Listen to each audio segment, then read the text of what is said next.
کبھی زندگی میں ایسا محسوس ہوا ہے کہ جیسے آپ بالکل اکیلے رہ گئے ہوں، کہ جیسے سب نے ساتھ چھوڑ دیا ہو؟ ایسے ہی لمحوں کے لیے، تنہائی اور مایوسی کے ان لمحوں کے لیے قرآن میں امید کا ایک بہت ہی خاص پیغام ہے، اور یہ پیغام ہمیں ملتا ہے قرآن کی 93ویں سورت، سورۃ الضحیٰ میں۔ تو آج ہم اسی سورت کی گہرائی میں اتریں گے۔ اس کے پیچھے کی کہانی کیا ہے، اس کی آیات میں کون سے گہرے معنی چھپے ہیں، اور سب سے اہم بات، امید کا یہ پیغام آج ہماری زندگیوں کو کیسے روشن کر سکتا ہے۔ آئیے مل کر سمجھتے ہیں۔ یہ احساس تنہا رہ جانے کا، بھلا دیے جانے کا، یہ کوئی انوکھی بات نہیں، ہم سب کبھی نہ کبھی اس سے گزرتے ہیں۔ اور سورۃ الضحیٰ، کمال کی بات یہ ہے کہ وہ ٹھیک اسی کیفیت سے بات کرتی ہے، ایک ایسی خدائی تسلی کے ساتھ جو سیدھا دل پر اثر کرتی ہے۔ اچھا، تو اس سورت کی طاقت کو صحیح معنوں میں سمجھنے کے لیے ہمیں تھوڑا سا وقت میں پیچھے جانا ہوگا۔ پیغمبر اسلام حضرت محمد صلی اللہ علیہ وآلہ وسلم کی زندگی کے ایک ایسے دور میں جب ہر طرف گہری خاموشی چھا گئی تھی۔ ذرا تصور کیجئے، آپ اللہ کے پیغمبر ہیں، آپ پر مسلسل وحی یعنی اللہ کا پیغام نازل ہو رہا ہے، اور پھر اچانک سب کچھ رک جاتا ہے، ایک دم خاموشی۔ اسی دور کو فترۃ الوحی کہا جاتا ہے، اور ظاہر ہے یہ آپ صلی اللہ علیہ وآلہ وسلم کے لیے شدید بے چینی اور ایک بڑی آزمائش کا وقت تھا۔ یہ وقفہ صرف آپ صلی اللہ علیہ وسلم کے لیے پریشانی کا باعث نہیں بنا، بلکہ مکہ کے جو مخالفین تھے انہیں تو جیسے موقع مل گیا۔ وہ تانے دینے لگے، کہنے لگے کہ دیکھو، محمد کے رب نے تو اسے چھوڑ دیا ہے، اس سے ناراض ہو گیا ہے۔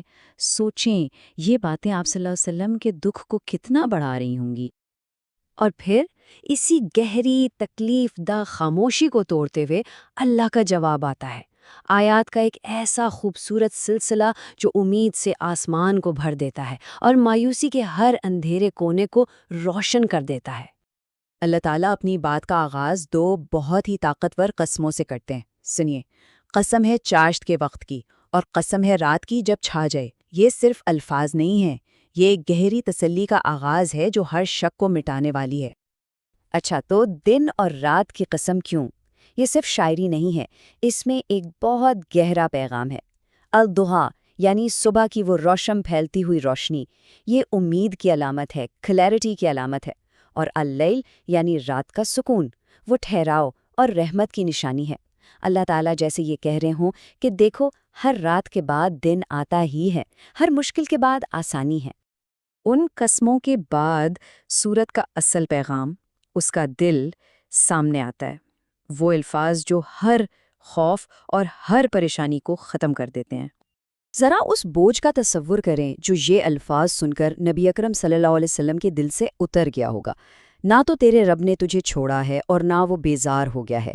یہ اللہ کی محبت اور اس کے ساتھ کا ایک بالکل واضح دو ٹوک اعلان تھا۔ یہ جواب تھا ہر اس تانے کا، ہر اس اندرونی بے چینی کا جو آپ محسوس کر رہے تھے۔ اور بات صرف یہاں ختم نہیں ہوتی، اللہ تعالیٰ صرف فوری تسلی نہیں دے رہے، بلکہ ایک عظیم مستقبل کا وعدہ بھی کر رہے ہیں۔ اور یقیناً آخرت تیرے لیے پہلی زندگی سے بہتر ہے، یعنی یہ جو مشکلیں ہیں یہ سب عارضی ہیں، آنے والا کل، آخرت، اس دنیا سے کہیں کہیں زیادہ بہتر اور اجر سے بھرپور ہے۔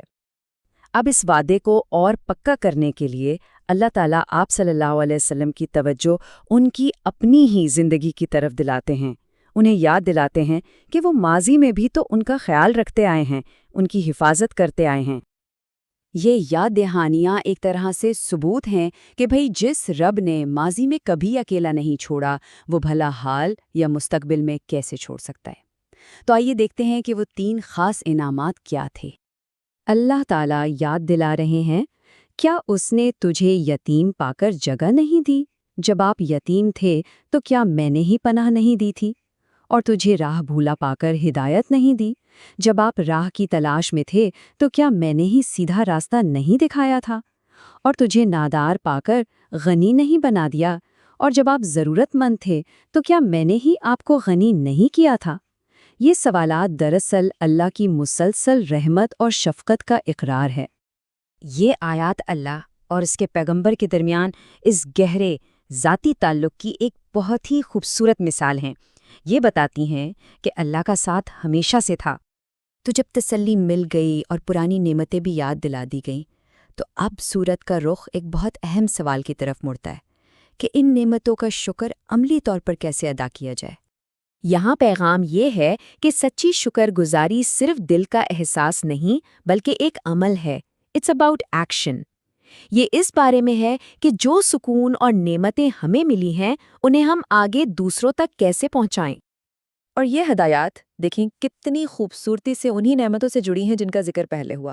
چونکہ تمہیں یتیمی میں پناہ ملی، بس یتیم پر تو بھی سختی نہ کیا کر، اور چونکہ تمہیں ضرورت میں عطا کیا گیا اور نہ سوال کرنے والے کو ڈانٹ ٹپٹ۔ یہ ہے شکر گزاری کا عملی نمونہ۔ اور اب ہم آتے ہیں اس سورت کے اختتام کی طرف، وہ آخری ہدایت جو ان ساری باتوں کو ایک لڑی میں پرو دیتی ہے۔ اور اپنے رب کی نعمتوں کو بیان کرتا رہے۔ یہ آیت اس پورے سفر کا خلاصہ ہے۔ جو سفر ایک اندرونی بے چینی سے شروع ہوا تھا، وہ اب اللہ کی نعمتوں کے کھلے عام اعلان پر ختم ہو رہا ہے۔ یہ صرف شکر ادا کرنا نہیں، بلکہ شکر کو بانٹنا ہے، اس کا اظہار کرنا ہے۔ تو سورۃ الضحیٰ ہمیں یہی سکھاتی ہے کہ مایوسی سے امید تک کا راستہ شکر گزاری اور ہمدردی سے ہو کر گزرتا ہے۔ اندھیرے سے روشنی کا سفر شکرانے کے عمل سے مکمل ہوتا ہے۔ 1400 سال گزر گئے، لیکن یہ پیغام آج بھی اتنا ہی تازہ اور زندہ ہے۔ تو کیوں نہ ہم بھی سوچیں، آج ہم اپنی زندگی کی کن نعمتوں کا اقرار اور اظہار کر سکتے ہیں؟ آئیے سورۃ الضحیٰ کی اس روشنی کو اپنے دلوں میں جگا دیں اور دعا کریں کہ یہ ہماری تاریک ترین راتوں میں بھی ہمارا راستہ روشن کرتی رہے۔